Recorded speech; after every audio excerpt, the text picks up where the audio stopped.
ಜೈ ಹಿಂದ್ ಸ್ನೇಹಿತರೆ, ಎಲ್ಲರೂ ಕೂಡ ವೆಲ್ಕಮ್ ಅಂತ ಹೇಳ್ತಾ ಇನ್ನೂ ನಮ್ಮ ಚಾನಲ್ ಸಬ್ಸ್ಕ್ರೈಬ್ ಆಗಿಲ್ಲ, ಸೊ ಈಗಲೇ ಸಬ್ಸ್ಕ್ರೈಬ್ ಆಗಿರಿ. ಪ್ರತಿಯೊಂದು ಇಂಪಾರ್ಟೆಂಟ್ ಅಪ್ಡೇಟ್ ಎಲ್ಲ ಕೊಡ್ತಾ ಇರ್ತೀವಿ. ಓಕೆ ಸ್ನೇಹಿತರೆ, ನೋಡಿರಿ SSC GD ಬಾರಿ ನೀವೇನಾದರೂ ಅಪ್ಲೈ ಮಾಡ್ತಿದ್ರೆ ಅಥವಾ ಅಪ್ಲೈ ಮಾಡಿದರೆ, ಸೊ ಈ ಎಂಥ ಇಂಪಾರ್ಟೆಂಟ್ ಅಂತ ಹೇಳ್ತೀನಿ.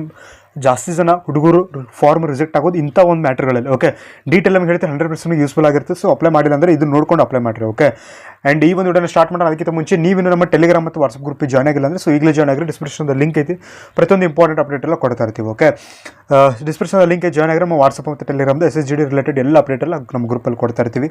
ಆ್ಯಂಡ್ ಸ್ನೇಹಿತರೆ, SSC GD ನೀವೇನಾದರೂ ಪ್ರಿಪ್ರೇಷನ್ ಮಾಡ್ತಾ ಇದ್ರೆ ಸ್ಕ್ರೀನ್ ಮುಖಾಂತರ ಈ ಒಂದು ನೋಟ್ಸನ್ನು ತೊಗೊಂಡು ಪ್ರಿಪ್ರೇಷನ್ ಮಾಡಿರಿ. 100% ಯೂಸ್ಫುಲ್ ಆಗುತ್ತೆ.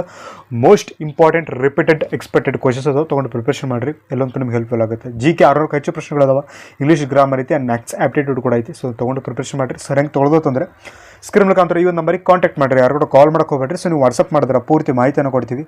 ಬೇಕಾದ್ರೆ ತೊಗೋಬೋದು, ಬೇಡಂದ್ರೆ ಬಿಡ್ಬೋದು ಅಂತ ಹೇಳ್ತೀನಿ. ಓಕೆ, ಸ್ಕ್ರೀನ್ ಮೇಲೆ ನಂಬರ್ ಕಾಣತೈತಿ, ನೀವು ಬೇಕಾದ್ರೆ ತೊಗೋರಿ. ಓಕೆ ಸ್ನೇಹಿತರೆ, ನೋಡಿರಿ ಕಂಟೆಂಟಿಗೆ ಬರೋಣ. ನೋಡಿರಿ SSC GD ಒಳಗಡೆ ಅಪ್ಲೈ ಮಾಡೋಕೆ ತುಂಬ ಜನ ಅಪ್ಲೈ ಮಾಡ್ತಾರೆ. ಓಕೆ, ನೋಡಿರಿ ಹೈಯೆಸ್ಟ್ SSC ಒಳಗೆ ಅಪ್ಲೈ ಮಾಡೋ ಜನ ಹೈಯೆಸ್ಟ್ ಫಾರ್ಮ್ ಬರೋದು SSC GD ಮತ್ತು MTSಗೆ. ಓಕೆ, ಸೊ ತುಂಬ ಜನ ನೋಡಿರಿ ಡಿಗ್ರಿ ಮುಗಿಸಿದವರು ಕೂಡ ಅಪ್ಲೈ ಮಾಡ್ತಾರೆ, PUC ಮುಗಿಸಿದವರು ಕೂಡ ಅಪ್ಲೈ ಮಾಡ್ತಾರೆ, 10th ಪಾಸ್ ಆದವರು ಕೂಡ ಅಪ್ಲೈ ಮಾಡ್ತಾರೆ. ಸೊ ಹೆವಿ ಕಾಂಪಿಟೇಷನ್ ಇರ್ತದೆ. ಸೊ ನೀವು ಎಲ್ಲೋ ಒಂದೇ ಒಂದು ಪಾಯಿಂಟ್ ಚಿಕ್ಕದಾಗಿ ಮಿಸ್ಟೇಕ್ ಮಾಡಿದ್ರು ಕೂಡ ನಿಮ್ಮನ್ನು ರಿಜೆಕ್ಟ್ ಮಾಡೋ ಚಾನ್ಸಸ್ ಫುಲ್ ಹೈ ಲೆವೆಲ್ ಆಗಿರ್ತದೆ. ಓಕೆ, ನೀವು ಫಿಸಿಕಲಲ್ಲಿ ಏನೋ ಸಣ್ಣ ಡಾಕ್ಯುಮೆಂಟ್ ಒಯ್ದಿಲ್ಲ ಅಂದರೂ ಕೂಡ ಸೊ ನಿಮಗೆ ಫೇಲ್ ಮಾಡ್ತಾರೆ. ಎಕ್ಸಾಮ್ ಒಳಗೆ ಕೂಡ ಹಂಗೆ ಒಂದು ಆಧಾರ್ ಕಾರ್ಡಲ್ಲಿ ಏನೋ ಪಾಯಿಂಟ್ ಸರಿ ಇಲ್ಲ ಅಂದರೂ ಕೂಡ ಸೊ ನಿಮ್ಮದು ರಿಜೆಕ್ಟ್ ಮಾಡ್ತಾರೆ.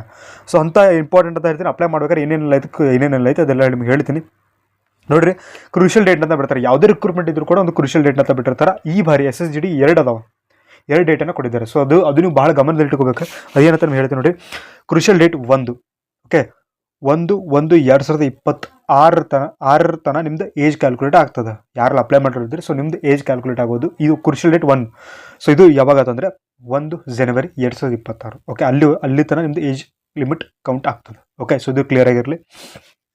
ಅದರ ಲಾಸ್ಟ್ ಡೇಟ್ ಬಂದುಬಿಟ್ಟು ಅಪ್ಲೈ ಮಾಡೋಕ್ಕೆ last date 31. Okay, so next crucial date 2. Crucial date 1 ಬಿಟ್ಬಿಟ್ರೆ ಅದನ್ನಷ್ಟು ಇಂಪಾರ್ಟೆಂಟ್ ಅಲ್ಲ, ಬಟ್ ಏಜ್ ಲಿಮಿಟ್ ಬಗ್ಗೆ ಐತಿ, ಅದು ಕೂಡ ಮ್ಯಾಟ್ರ್ ಆಗ್ತದೆ ಯಾರಿಗೆಲ್ಲ ಏಜ್ ಕ್ರಾಸ್ ಆಗೈತಿ. ಸೊ ಏಜ್ ಕ್ರೂಷಿಯಲ್ ಡೇಟ್ 2 ಬಂದುಬಿಟ್ಟು SC ST OBC EWS. So ಇವ್ರು 4 ಕ್ಯಾಟಗರಿ ಏನಿದ್ರೆ ಅವ್ರಿಗೆ ಭಾಳ ಇಂಪಾರ್ಟೆಂಟ್ ಐತಿ. ಯಾರೆಲ್ಲ ಜನರಲ್ ಇದ್ದೀರಿ ಸೊ ಅವ್ರಿಗೆ ಏನು ಪ್ರಾಬ್ಲಮ್ ಇಲ್ಲ. ನೋಡಿರಿ SC ಮತ್ತು ST OBC EWS ನಿಮ್ಮದು ಅಪ್ಲೈ ಮಾಡಬೇಕಾದ್ರೆ ಸರ್ಟಿಫಿಕೇಟ್ ಇರುತ್ತಲ್ಲ, ಆ ಒಂದು ಸರ್ಟಿಫಿಕೇಟ್ ಯಾವ ಡೇಟ್ ಇರಬೇಕು ಲಾಸ್ಟ್ ಅದು ಕೊಟ್ಟಿದ್ದಾರೆ. ಓಕೆ, ಯಾವ ಡೇಟ್ ಒಳಗಡೆ ನೀವು ತೆಗ್ಸಿರ್ಬೇಕು. 31 ಡಿಸೆಂಬರ್ ಒಳಗಡೆ ನೀವು ಆ ಒಂದು ಸರ್ಟಿಫಿಕೇಟ್ ತೆಗ್ಸಿರ್ಬೇಕು. ಓಕೆ, ಕ್ಲಿಯರ್ ಆಯಿತಾ? ನೆಕ್ಸ್ಟ್ ಬರೋಣ. ಮೇನ್ಲಿ ಬರೋಂಥ ಇನ್ನೂ ಐತೆ. ಓಕೆ, ಸೊ SC ST ಮತ್ತು OBC ಮತ್ತು EWS 4 ಜನ ಹೇಳ್ತಿದ್ದೀನಿ. ಓಕೆ, ಸೊ ನೀವು ಒಂದು ಸಲ ನಿಮ್ಮ ತಹಶೀಲ್ದಾರ್ ಹತ್ರ ಕೇಳ್ಕೊರಿ, ಅಥವಾ ಅದು ಎಲ್ಲಿ ನಿಮ್ಗೆ ಸರ್ಟಿಫಿಕೇಟ್ ಎಲ್ಲಿ ಸಿಗುತ್ತೋ ಸೊ ಅಲ್ಲಿ ಕೇಳ್ಕೊರಿ, ನಮ್ಗೆ ಕಾಸ್ಟ್ ಅದು ಬರುತ್ತೋ ಅದನ್ನೇ ಅಪ್ಲೈ ಮಾಡಿರಿ. ಕೆಲವ್ರು ಹೆಂಗಂದರೆ ಸರ್ ಒಂದು OBC ಬರ್ತದೆ ತಿಳ್ಕೊಂಡಿದ್ದಾರೆ, ಬಟ್ ನಮ್ದು ST ಐತ್ರಿ, ಸರ್ ನಮ್ದು ST ತಿಳ್ಕೊಂಡಿದ್ದಾರೆ, ಇನ್ನೊಂದು SC ಐತಿ, ಸರ್ SC ತಿಳ್ಕೊಂಡಿದ್ದಾರೆ, OBC ಐತ್ರಿ. ಸೊ ಹಿಂಗೆ ಅಪ್ಲೈ ಮಾಡಿದ್ರೆ ತುಂಬ ಜನ ಇರ್ತೀರಿ. ಸೊ 100% ರಿಜೆಕ್ಟ್ ಆಗ್ತದೆ. ಓಕೆ, ಸೊ ನೆಕ್ಸ್ಟ್ ಹೋಗೋಣ. OBC ನಾನ್ ಕ್ರೇಮಿ ಲೇಯರ್. ನೋಡಿರಿ, OBC ನಾನ್ ಕ್ರೇಮಿ ಲೇಯರ್ ಇಲ್ಲಪ್ಪ ಅಂತಂದರೆ ನೀವು ನಾರ್ಮಲಾಗಿ OBC ಒಳಗೆ ಬರಲ್ಲ. OBC ನಾನ್ ಕ್ರೇಮಿ ಲೇಯರ್ ಸರ್ಟಿಫಿಕೇಟ್ ಇರಬೇಕು, NCL ಅಂತ ಹೇಳಿದ್ದೀವಿ. ಓಕೆ, ಸೊ ಈ ಒಂದು ಸರ್ಟಿಫಿಕೇಟ್ ಇರಬೇಕಾಗ್ತದೆ. ಈ ಒಂದು ಸರ್ಟಿಫಿಕೇಟ್ ನಾನ್ ಕ್ರೇಮಿ ಲೇಯರ್ ಇರಬೇಕಾಗ್ತದೆ. ಸೊ ಇದು ಕೂಡ ನಮ್ಗೆ ಗೊತ್ತಿರಲಿ, ನಾನ್ ಕ್ರೇಮಿ ಲೇಯರ್ ಮಾತ್ರ ಇರಬೇಕು, ಅದು ನಿಮ್ಮ OBC ಕಡೆಗೆ ಕನ್ಸಿಡರ್ ಆಗ್ತದೆ. ನೆಕ್ಸ್ಟ್ ನೋಡೋಣ. EWS ನೋಡಿರಿ, EWS ಕೂಡ ಡೇಟ್ ಕೊಟ್ಟಿದ್ದಾರೆ. EWS ಅವರು ಫೈನಾನ್ಷಿಯಲ್ ಇಯರ್ ಯಾವುದು ಕಂಡಕ್ಟ್ ಆಗಬೇಕಂತಂದ್ರೆ 2025ರಿಂದ 2026 ಫೈನಾನ್ಷಿಯಲ್ ಇಯರ್ ಒಳಗಡೆ ತೆಗ್ಸಿರ್ಬೇಕು. ಓಕೆ, ಸೊ ಇಲ್ಲಿ ನೋಡಿರಿ ಫೈನಾನ್ಷಿಯಲ್ ಯಾವಾಗ ಸ್ಟಾರ್ಟ್ ಆಗ್ತದೆ 1 ಏಪ್ರಿಲಿಂದ 31 ಮಾರ್ಚ್ವರೆಗೂ ಕೂಡ ನಿಮ್ಗೆ ಫೈನಾನ್ಷಿಯಲ್ ಇಯರ್ ಇರ್ತದೆ.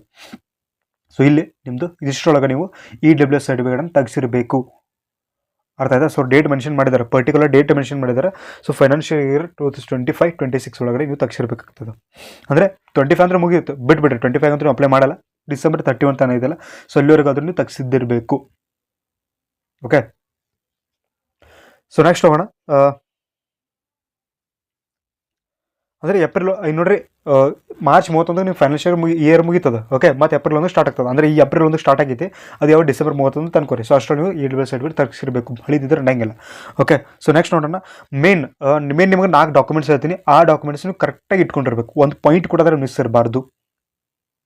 ನೋಡಿರಿ ಹೆಂಗಂದರೆ ಅವರಿಗೆ ಕಾಂಪಿಟೇಷನ್ ನೀವು ಒಬ್ಬರೇ ಅಲ್ಲ. ಓಕೆ, ಲಕ್ಷ ಜನ ಅಪ್ಲೈ ಮಾಡ್ತಾರೆ, ಅವರಿಗೆ ಯಾರಿಗೆ ತೆಗಿಲ್ಲ ಅಂತ ಕೂತಿರ್ತಾರೆ ಅವ್ರು. ಓಕೆ, ನೀವೇನಾದರೂ ಸ್ವಲ್ಪ ಮಿಸ್ಟೇಕ್ ಮಾಡ್ಕೊಂಡು ಹೋದರೆ ನೀವು ನೋಡಿರಿ ನಿಮ್ಮ ಕಡೆ ಏನು ಮಿಸ್ಟೇಕ್ ಆಗಬಾರ್ದು ಅಷ್ಟೇ. ನಿಮ್ಮ ಕಡೆ ಏನು ಪ್ರಿಪೇರ್ ಆಯಿತು ಎಲ್ಲ ಕಂಪ್ಲೀಟ್ ಪ್ರಿಪೇರ್ ಮಾಡ್ಕೊಂಡು ಹೋಗ್ರಿ ಡಾಕ್ಯುಮೆಂಟ್ಸ್. ಓಕೆ, ನೀವೆಲ್ಲ ಚೆನ್ನಾಗಿ ಒಳ್ಳೆ ಸ್ಕೋರ್ ಮಾಡ್ತೀರಿ, ಫಿಸಿಕಲ್ ಹೊಡಿತೀರಿ, ಮೆಡಿಕಲ್ ಆಗ್ತೀರಿ, ಡಾಕ್ಯುಮೆಂಟ್ಸ್ ಒಳಗೆ ಫೇಲ್ ಆದರೆ ಯೂಸ್ ಏನು ಅಲ್ಲ. ಸೊ ಅದಕ್ಕೋಸ್ಕರ ಹೇಳ್ತೀನಿ ಡಾಕ್ಯುಮೆಂಟ್ಸ್ ಭಾಳ ಇಂಪಾರ್ಟೆಂಟ್ ಅದಾವೆ. ಈ ಹೇಳುವಂಥ 4 ಡಾಕ್ಯುಮೆಂಟ್ಸ್ ಕರೆಕ್ಟಾಗಿ ಇಟ್ಕೊಡ್ಬೇಕು, ಫೀಮೇಲ್ ಇರಲಿ ಮೇಲ್ ಇರಲಿ. ಓಕೆ, ಎಲ್ಲರಿಗೂ ಹೇಳ್ತಿದ್ದೀನಿ. ಬರೀಲಿ ಮೋಸ್ಟ್ ಇಂಪಾರ್ಟೆಂಟ್ ಡಾಕ್ಯುಮೆಂಟ್ಸ್ ಅಂತ ಬಂದರೆ ಫಸ್ಟಿಗೆ ಆಧಾರ್ ಕಾರ್ಡ್.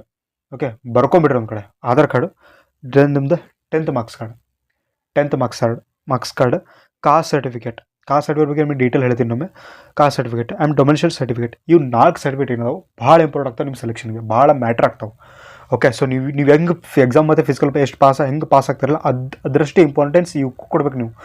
ನೋಡಿರಿ, Aadhaar card, 10th marks card, caste certificate, domicile 4ರಲ್ಲಿ ಒಂದೇನು ಮಿಸ್ಟೇಕ್ ಇರಬಾರ್ದು, ಕಂಪ್ಲೀಟ್ ಡೀಟೇಲ್ಸ್ ಇರಬೇಕು, ಕರೆಕ್ಟ್ ಇರಬೇಕು.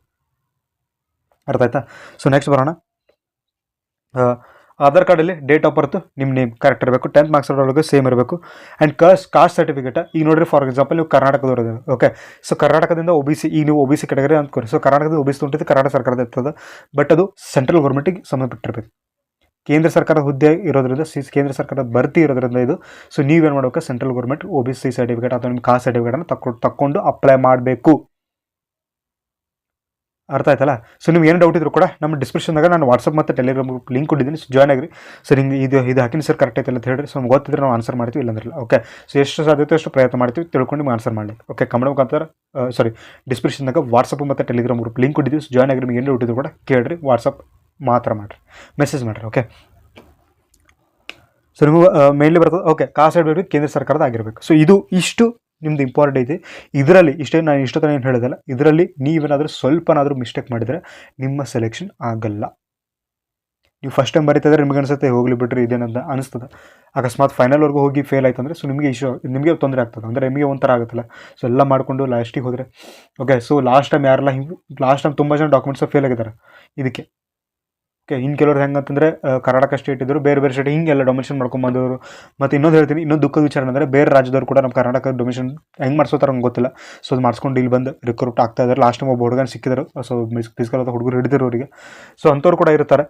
ಆ್ಯಂಡ್ ಅದಕ್ಕೆಲ್ಲ ಕಾನೂನುಬದ್ಧವಾಗಿ ಕ್ರಮವನ್ನು ತೊಗೊಳ್ತಾರೆ ಅಂತ ನಾನು ಹೇಳ್ತೀನಿ. ಓಕೆ, ಅದ್ರ ಬಗ್ಗೆ ಜಾಸ್ತಿ ಮಾತಾಡಕ್ಕೆ ಹೋಗಲ್ಲ, ಅದ್ರ ಬಗ್ಗೆ ಏನು ಅಷ್ಟು ದೂರಿಲ್ಲ. ಓಕೆ, ಸೊ ಇಷ್ಟು ನಿಮ್ಗೆ ಇಂಪಾರ್ಟೆಂಟ್ ಐತಿ. ಇಷ್ಟು ನಾನು ಹೇಳಿದಲ್ಲ ಡೇಟ್ಸು, ಆ ಡೇಟಿಗೆ ನಿಮ್ಮ ಸರ್ಟಿಫಿಕೇಟ್ ಇರಬೇಕು. ಆ್ಯಂಡ್ ಇವು 4 ಸರ್ಟಿಫಿಕೇಟ್ ನಿಮ್ಗೆ ಭಾಳ ಇಂಪಾರ್ಟೆಂಟ್ ಆಗ್ತಾವೆ ಮ್ಯಾಟ್ರ್ ನಿಮ್ಮ ಸೆಲೆಕ್ಷನ್ ಅದು.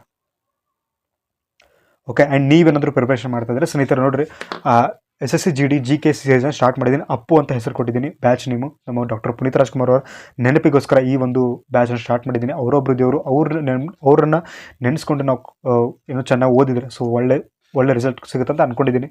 ಓಕೆ, ಸೊ ಈ ಒಂದು ಬ್ಯಾಚ್ ಆಲ್ರೆಡಿ ಸ್ಟಾರ್ಟ್ ಆಗೈತಿ. ಸೀರೀಸ್ ಫ್ರೀ ಇರ್ತದೆ, ಇದೇ ಚಾನಲ್ ಒಳಗೆ ಇರ್ತದೆ. ಸಬ್ಸ್ಕ್ರೈಬ್ ಮಾಡಿ ಕೊಡ್ಕೋರಿ.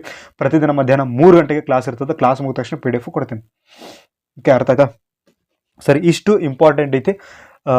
ಸಬ್ಸ್ಕ್ರೈಬ್ ಮಾಡಿರಿ. ಐ ಹೋಪ್ ನಿಮಗೆ ಈ ಒಂದು ವಿಡಿಯೋ ಸ್ವಲ್ಪನಾದರೂ ಯೂಸ್ಫುಲ್ ಆದರೆ ಖಂಡಿತ ಕೂಡ ಲೈಕ್ ಮಾಡಿರಿ, ಶೇರ್ ಮಾಡಿರಿ, ಸಬ್ಸ್ಕ್ರೈಬ್ ಮಾಡಿರಿ. ಮತ್ತು ಮುಂದಿನ ದಿವಸ ನಾನು ಅಲ್ಲಿರೋ take care. By. Jai Hind, Jai Bharat.